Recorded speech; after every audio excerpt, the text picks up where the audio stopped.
on va commencer, je pense. En gros, aujourd'hui, comme le thème d'Éco-Festival aujourd'hui, c'était le zéro déchet. Ouais, je vais parler comment que sur ma ferme, puis en agriculture en général, on peut faire pour réduire notre empreinte carbone, mais aussi comme l'émission de déchets qu'on fait.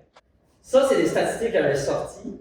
Comme ça, c'est la colonne orange. Là. Ça, c'est le budget qu'on a comme en CO2 si on veut rester comme dans le 1,5 degrés Celsius de réchauffement climatique. Ça, c'est 2. Et ça, c'est qu'est-ce qu'on émet juste à produire de la bouffe, comme présentement. C'est-à-dire que même si on réduirait comme tout le reste sauf la bouffe, on dépasse clairement de trop comme notre objectif climatique. C'est-à-dire que c'est important de... C'est une des raisons qu'il faut repenser comment produire notre bouffe. Et là, comme d'autres statistiques, ça dit comme, OK, c'est qu'est-ce qui pollue, à vrai dire, comme, et de quelle manière qu'on peut la réduire. Et juste le food waste, comme le gaspillage alimentaire, produit comme 992 gigatonnes de CO2 par année, juste à gaspiller la nourriture. Et que ça, on pourrait clairement réduire ça, puis nourrir les gens aussi. Parce que je veux pas, cette bouffe-là qui est jetée, elle était destinée à nourrir des gens, et finalement, à nourrir personne, à polluer.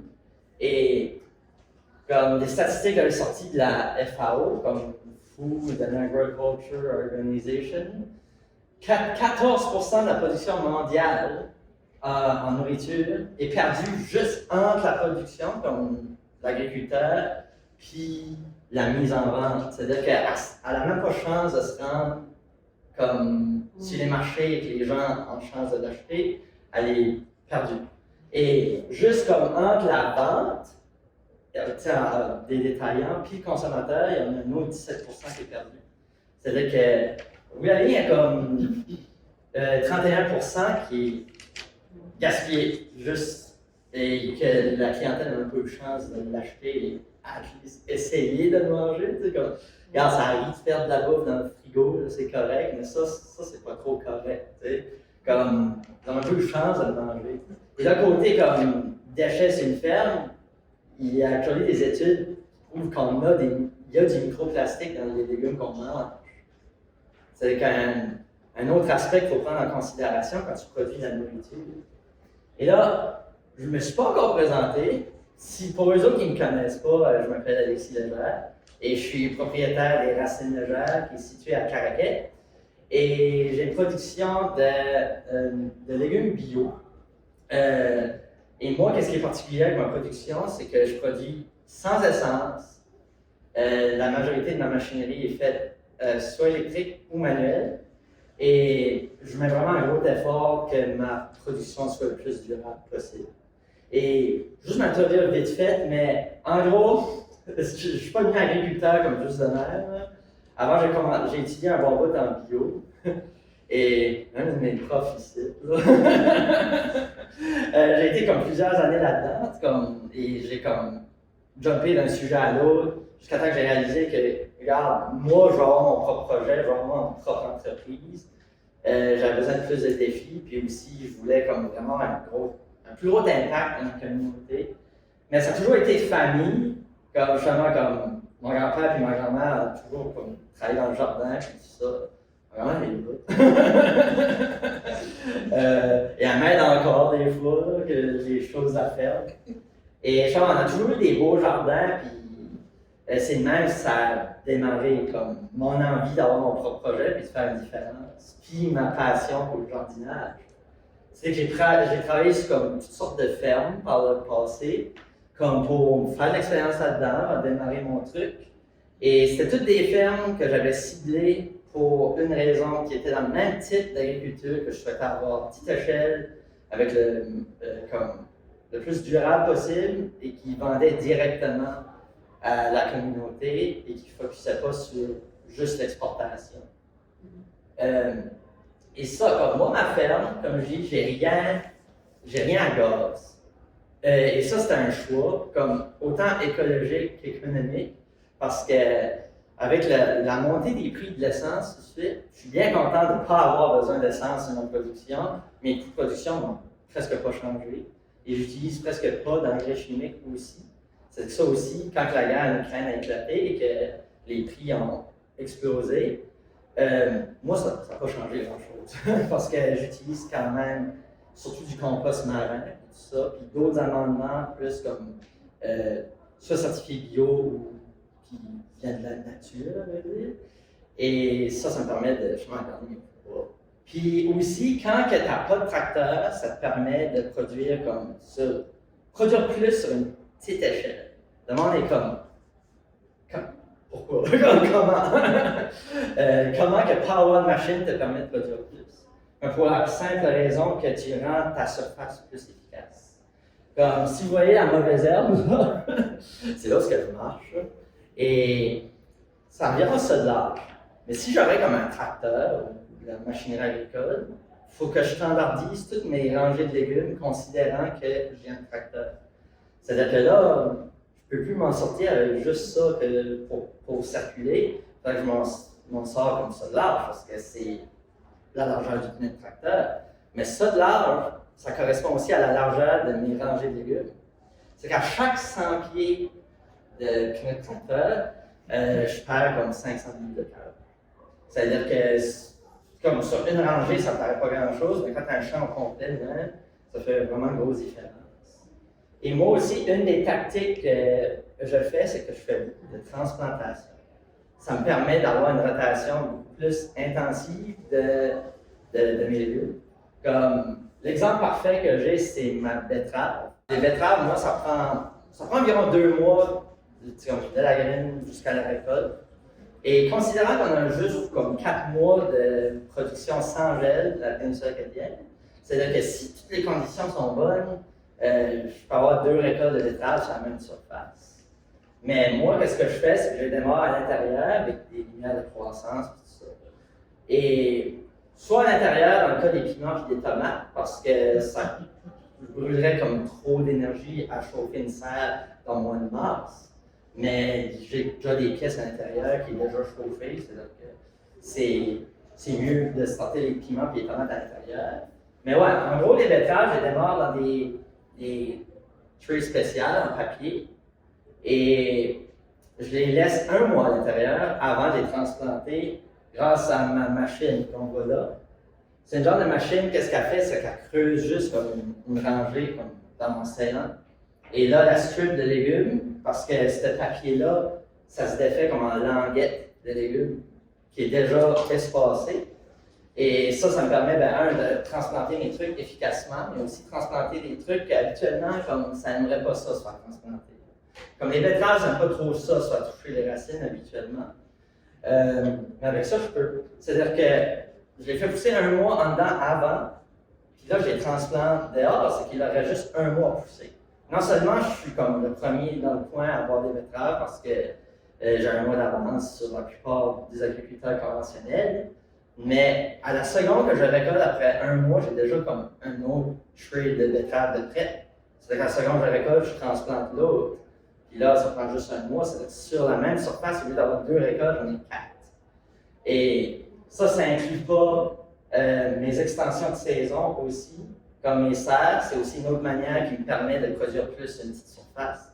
Et c'est même pas obligé d'aller les faire chauffer. Il y a beaucoup de légumes qui tolèrent très bien le froid. Comme les épinards tolèrent jusqu'à -7. C'est-à-dire que juste à ajouter le plastique, pour beaucoup de cultures, j'ajoute 1 mois au début de la saison puis 1 mois à la fin. Et ça, c'est juste, ce serre-là, elle est très simple. C'est juste une couche de plastique, côte de fer, il n'y a même pas de chauffage dedans. Et il n'y a même pas d'isolation à la base parce que les poteaux sont juste plantés dans le sol. Il n'y a pas de fondation de ciment. Et c'est suffisant pour beaucoup des légumes de pouvoir démarrer beaucoup plus tôt. C'est que là, ça revient à l'exemple des betteraves. Au lieu d'avoir 2 récoltes, là, j'en ai eu 4 à cause de la transplantation. Et là, avec les serres, là, j'en ajoute 6. C'est-à-dire que, et là, si je sors comme d'autres exemples, comme la laitue, ça prend 1 mois aussi. C'est-à-dire que je les sème 2 semaines en dedans, 2 semaines dehors, et à la seconde que la laitue est récoltée, j'en ai d'autres. C'est-à-dire que sur la même surface, je peux avoir 12 récoltes de laitue sur le même séant. Et ça, c'est une des manières aussi de réduire notre empreinte parce que si on peut produire beaucoup plus de légumes sur une petite surface, ben, on n'est pas obligé de défricher d'autres terrains pour produire de la nourriture. Et même l'inverse. Moi, mon rêve, ce serait quand l'inverse, qu'il y a des champs agricoles qui pourraient retourner à la nature parce que nos champs seraient rendus tellement efficaces qu'on n'aurait pas besoin de tous ces champs-là. Et ouais, et là, comme pour l'aspect comme un peu plus comme ça, c'est un des trucs que j'utilise. Mais qu'est-ce qui est le fun, c'est que c'est sans papier, ça va se décomposer. C'est fait à partir de chanvre. Et c'est conçu qu'à l'intérieur d'un mois ou deux, c'est disparu, comme ton sol l'a décomposé. Mais je voulais comme donner des petits trucs pour les jardiniers dans la salle. Comme l'autre sorte de truc que j'utilise, c'est, j'appelle ça des wind strip trucs. Et qu'est-ce que j'aime avec ceux-là? C'est que premièrement, ils sont rigides, là, comme c'est vraiment dur. J'ai déjà roulé avec un truck là-dessus par accident. Et il est encore utilisable. C'est-à-dire qu'à l'utiliser normalement, si on voulait ça avec un truck, ça devrait vous durer des années. Parce que l'autre option, l'alternative comme juste cheap, disons, comme ça me dure 2 ans. La première année, si tu fais attention et tu es comme méticuleux, tu le briseras pas. Mais si tu es comme sur une ferme, là, il faut que ça roule, tu n'as pas le temps, tu sais, comme de peser tranquillement, ben, tu vas faire des trous, il y a toujours un trou. Et après 2 ans, tu n'es plus à l'acheter. Alors qu'avec ça, ben, tu peux le garder pendant au moins une dizaine d'années, facile. On va attendre dans 10 ans, je ne sais pas. Mais pour l'instant, ils ont l'air vraiment solides. Et qu'est-ce que j'aime, comme vous voyez sur la photo, c'est que le fond est vide. Là, il y a juste une petite languette, juste assez pour que la terre reste là. Là, le monde me demande, mais pourquoi?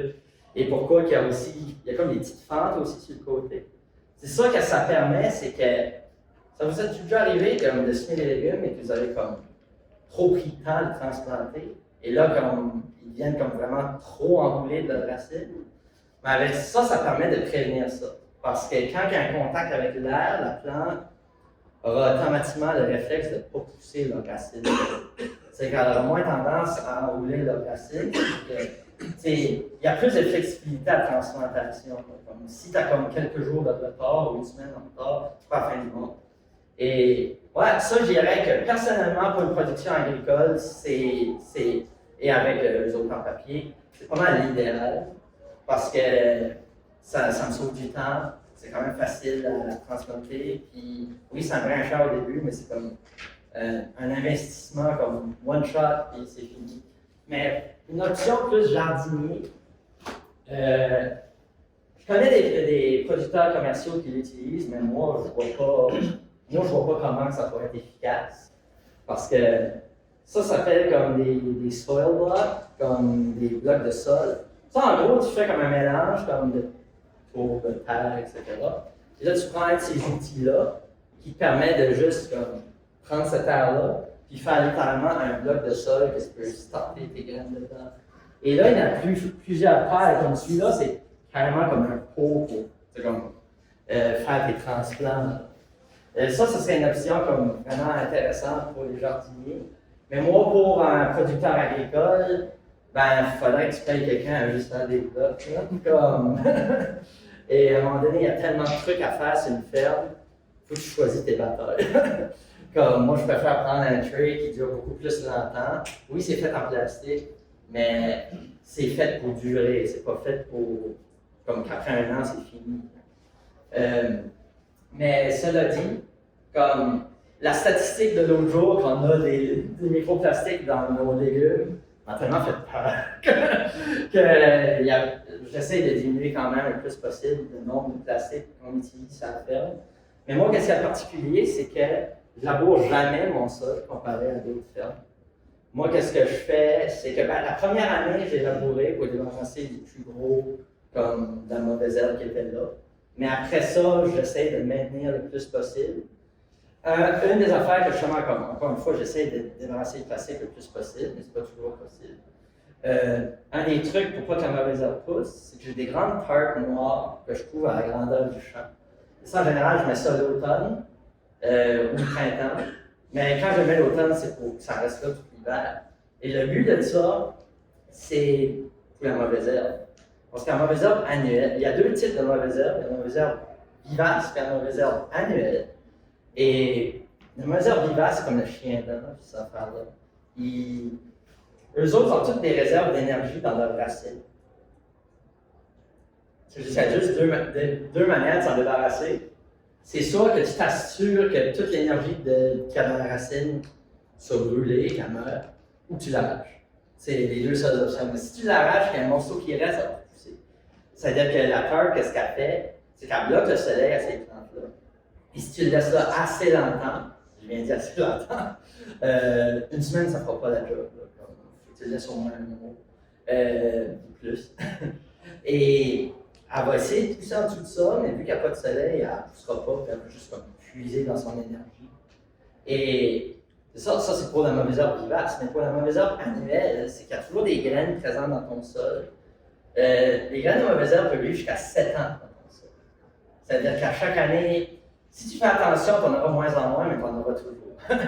Donc, c'est-à-dire qu'il faut que tu utilises des tactiques. Et genre, d'ailleurs, beaucoup d'agriculteurs qu'ils utilisent, c'est comme étant les plastic mulch, comme le paillis de plastique. Ça, je ne l'utiliserai jamais, parce que c'est littéralement conçu pour que ça se défait après un an. Ou même que littéralement ça se décompose. Oui, ça sauve beaucoup de troubles, mais je sais que ça amène beaucoup de problèmes aussi. Mais l'autre option, c'est. J'ai beaucoup de termes en anglais, comme moi, j'ai beaucoup appris mes affaires en anglais, je connais pas tous les termes en français. Mais ouais, la deuxième photo, c'est comme du landscape fabric. Ça, c'est un plastique plus durable. Ça, c'est conçu pour durer plus longtemps. Mais ça aussi, idéalement, j'essaie de ne pas trop l'utiliser, juste quand j'ai pas le choix. Comme une des cultures que je m'en sers surtout, c'est pour les cerises de terre. Parce que quand les cerises de terre tombent, et qui mouillent la journée d'après, ben, elles vont venir comme tout mouillées, puis c'est vraiment comme pas plaisant à récolter, puis ça peut même accélérer le processus de mettre pourri dans mon céréal. C'est-à-dire que quand que je mets des tables de même, je sais quand ça tombe dessus, au moins ça reste propre, ça reste sec, et c'est très facile à récolter. Comme chose de terre, c'est une grosse planche. Comme quand que j'utilise ce plastique-là, ce que ça me permet de faire, c'est je prends juste mon plat, j'ai littéralement un balai, puis alors que si je ferais ça dans la terre, je ne pourrais pas faire ça. Mais pour la majorité de mes légumes, je fais du désherbage préventif. Et là, j'ai comme toutes sortes de machines, mais ça, c'est les deux que j'utilise le plus. En gros, un mauvaise herbe annuelle, ça prend juste 5 jours à germer. En gros, après 5 jours, elle commence à pousser. Et à ce stade-là, c'est riqui. Ça fait penser à du poil de chien, les cheveux, comme c'est vraiment pas gros. J'ai déjà travaillé sur une ferme. Ok, avant de dire cette anecdote-là, je vais continuer ça. C'est ça, comme la mauvaise herbe annuelle, c'est qu'elle est sortie. Comme si tu vois la mauvaise herbe sortie, il est trop tard, tu n'as pas le choix d'arracher. Tu ne peux pas utiliser d'autres machines. Pour la simple raison que si elle est sortie, elle a développé un système racinaire assez fort que si tu le coupes, elle va pousser. Comme tu t'en débarrasseras pas. C'est que le truc, c'est t'en débarrasser avant qu'elle sorte. Genre, au stade de 5 jours, quand c'est juste un petit filament de rien du tout, vraiment, elle n'est pas encore sortie de terre, tu la vois pas. C'est-à-dire que genre, le truc, faut. Mais à ce stade-là, ça ne prend tellement rien pour la tuer. Comme juste brasser la terre en surface. Et tu n'as même pas besoin d'aller creux, là, comme juste en surface. Et c'est littéralement ça que c'est conçu pour. C'est littéralement une lame. Et elle est interchangeable, j'ai différentes options, comme pour différentes largeurs, comme d'essayant. Et la seule affaire que je fais, c'est que je passe dedans et la lame brasse ma terre en surface, et that's it. Comme je fais ça une fois par semaine sur chaque pouce carré de mon terrain. Et je suis certain de pas avoir de mauvaise herbe. Et là, le monde est comme, ouais, mais ça ne prend pas du temps. Comme, la réponse, c'est pas vraiment si c'est efficace. Hein. Comme exemple, j'ai un carré de 50 pieds. Mon carré de carottes était 50 pieds par 50 pieds. Et ça me prenait environ 15 minutes à tout passer ça, comme en désherbage préventif. Mais il y a une fois, ça m'est arrivé que la mauvaise herbe a popé, puis là, j'ai pas eu le choix de l'arracher à la main. Ça m'a pris une journée à tout arracher à la main et pas arracher les carottes. Là. Et Ça, j'ai aussi d'autres machines comme celle-là. Celle-là, elle a la double roue et ça me permet de passer sur la rangée de légumes. Et là, comme des genres de roulettes jaunes, ça va passer comme à des doigts et c'est vraiment conçu pour brasser la terre entre les légumes sans l'endommager aussi. C'est comme un genre de rubber, comme vraiment flexible. Et c'est ça, quand je fais ça une fois par semaine, je suis exempt de mauvaises herbes. Et ça s'applique aussi à petite échelle, des obligés dans une machine à roue, comme, comme une machine à désherber ou une petite pioche ou à bras. Comme si tu as un jardin personnel, ça marche parfaitement, une fois par semaine. Et là, tout le monde me dit, ouais, mais tu sais, comme, cette option-là, tu l'as pas. Tu sais, comme, il n'y a juste pas de mauvaises herbes qui poussent. Tu mets ça, puis tu n'as plus besoin d'y penser, ça devrait te sauver plus de temps. Comme, pas vraiment. Comme exemple, l'exemple de la laitue que je change aux 2 semaines. Ben, si à chaque 2 semaines, je transplante la nouvelle laitue, à chaque 2 semaines, il faut que j'enlève le plastique pour transplanter d'autres laitues ou changer mes. Ou semer ma laitue parce qu'il y a des affaires que c'est pas tout qui est transplanté, des affaires que je sème à la graine aussi. C'est qu'à chaque 2 semaines, il faut que j'enlève le plastique puis que, pour mettre d'autres engrais, mettre d'autres affaires, puis transplanter ma laitue de nouveau. C'est-à-dire qu'au bout de la ligne, cette option-là est vraiment juste valide si un certain avec la récolte ou que la plante reste vraiment longtemps dans ton sol. Ça pourrait être pertinent pour des tomates, mais moi, je le fais. Et surtout que j'ai d'autres options que j'ai envie de tester cette année, comme j'ai envie de tester des pailles plus naturelles. On a une section comme de terrain qu'il y a du peuplier qui a poussé, on a vraiment du jeune peuplier, et ben on ne veut pas là, simple que ça.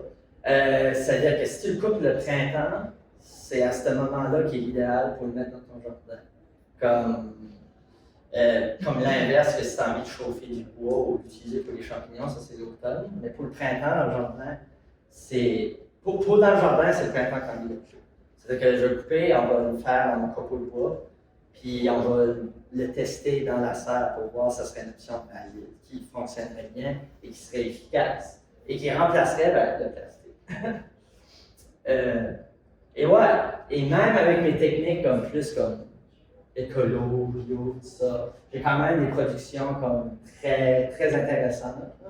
Comme ces oignons-là, j'ai reçu des plaintes de clients parce que mes oignons étaient trop gros. Comme il a dit, hey, si tes oignons sont juste trop gros, je peux pas. Je suis obligé de prendre mon oignon pour 3 recettes. Donc, pouce bag! Et surtout que faut que j'attende que le top commence à plier, à sécher, si je veux le vendre comme un oignon, comme pour se conserver. C'est que j'ai pas le choix d'attendre qu'il devienne gros. Je peux pas juste le récolter à la 16 que les gens veulent. Mais oui, et je sais pas que j'avais dit, mais je suis une ferme diversifiée. J'ai comme 25 sortes de légumes sur la ferme. Et pourquoi? Pour la simple raison que je fais surtout de la vente directe. C'est-à-dire que, regarde, si j'aurais juste des carottes et que je voudrais que le monde vienne à ma ferme, ben, je suis sûr qu'il y a un paquet de gens qui ne viendraient pas à ma ferme juste pour des carottes. Alors que si j'ai 25 sortes de légumes et qu'ils peuvent faire comme littéralement un épicerie complète en légumes, ben là, ça vaut la peine pour eux autres de venir jusqu'à mon kiosque, soit au marché du fermier ou directement à la ferme. Mais je dirais l'autre avantage, c'est que j'ai moins de problèmes côté insectes et tout ça. J'en ai pareil, parce que là, je n'ai pas, mais j'ai comme une protection par la biodiversité. En gros, s'il y a une de mes cultures qui est comme, je sais pas, pour x raisons, cette année-là, ils se sont fait clipper par les insectes, ou que la météo n'a pas été bonne, puis tout ça, ben j'ai encore 24 autres sortes de légumes qui vont sûrement bien produire. Par exemple, les années très pluvieuses, les oignons aiment moins ça. Parce que les oignons ont tendance, tu as besoin d'un temps que le sol a le temps de sécher pour les oignons. Ils n'aiment pas ça avoir les pieds mouillés tout le temps. C'est que les oignons, évidemment, tu veux arroser tout d'un coup, puis peut-être une journée ou deux qui est comme juste sec, et là après, il mouillerait de nouveau. Mais regarde, c'est pas du décide, ça mettait ça d'une année à l'autre.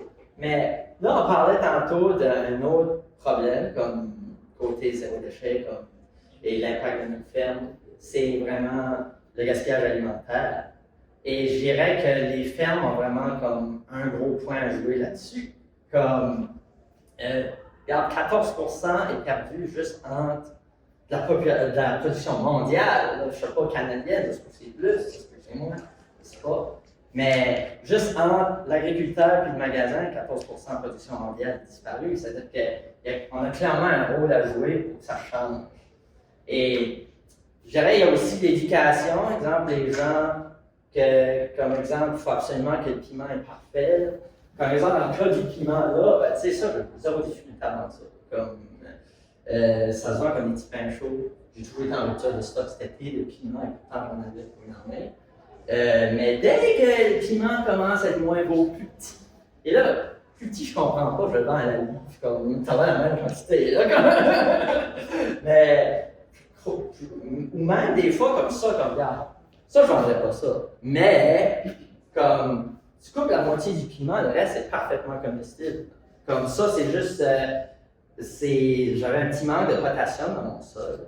Et les piments peuvent faire le même truc que les tomates, comme ça, on appelle le cul noir, quand tu les arroses pas assez, ils finissent par avoir le dessous noir. Mais les piments peuvent avoir un truc pareil, mais c'est plus lié à une déficience dans les sols. Mais ça ne veut pas dire qu'il est pourri, c'est juste qu'il y a le top un peu noir. T'sais.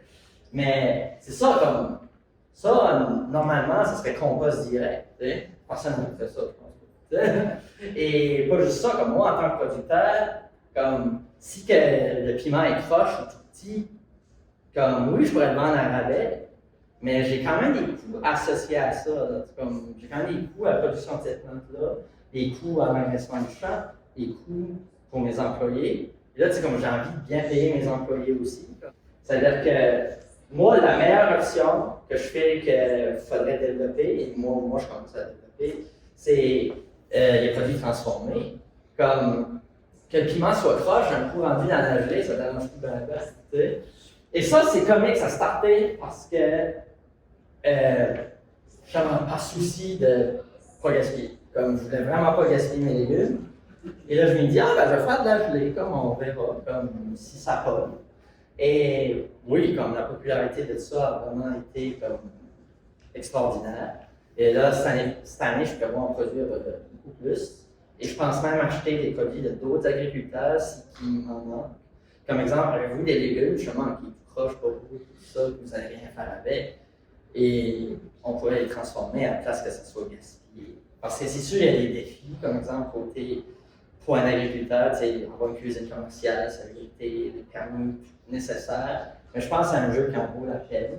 Et je dirais même que ça te permet aussi de développer comme d'autres sortes de produits que tu n'aurais peut-être jamais pensé à si tu ne ferais pas de la transformation. Comme exemple, les feuilles de betterave, comme ça se mange, parfaitement comestible. Comme dans un sauté, là, c'est vraiment bon. Mais cet été, je vendais mes betteraves en botte. Et là, quand je demandais à mes clients, parce que je me suis aperçu que la majorité du monde ne mangeait pas. C'est que là, à un moment donné, j'ai juste dit, comme gars, dites-le moi si vous voulez avoir les feuilles ou pas, si vous ne voulez pas, je vais les couper et les garder.